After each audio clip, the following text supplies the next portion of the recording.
राम राम मित्रांनो, आज आपण बघणार आहोत की 2025चा विमा मिळण्याची नवीन पद्धत कशी आहे मित्रांनो. कारण विम्याच्या पॉलिसीमध्ये फार बदल झालेला आहे. पूर्वी कसं असायचं, एका जरी शेतकऱ्याचं नुकसान झालं तरी तो स्वतः त्याच्या ॲपवरून ते क्लेम करून घ्यायचा आणि नंतर विमा कंपनीचे एजंट येऊन त्याच्या शेतामध्ये पाहणी करून नोंद घेऊन जायची मित्रांनो. मात्र आता तसं नाही.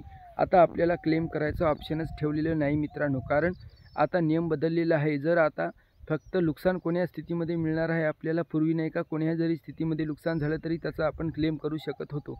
आता तसं नाही. फक्त आता काढणी पश्चात आणि कापणीला आलेल्याच पिकावर आपल्याला विमा मिळू शकते मित्रांनो. तेही कसा, तर आपल्या जर महसूल मंडळात मोठ्या प्रमाणात नुकसान झालं तरच. आपल्या स्पेशल स्वतःचं एकट्याचंच नुकसान झालं आणि आजूबाजूचे पिके चांगले असतील तर आपल्याला विमा मिळणार नाही मित्रांनो. महसूल मंडळामध्ये जर चांगल्या प्रमाणात मोठ्या नुकसान झाले तरच आपल्याला विमा मिळण्याची शक्यता आहे मित्रांनो.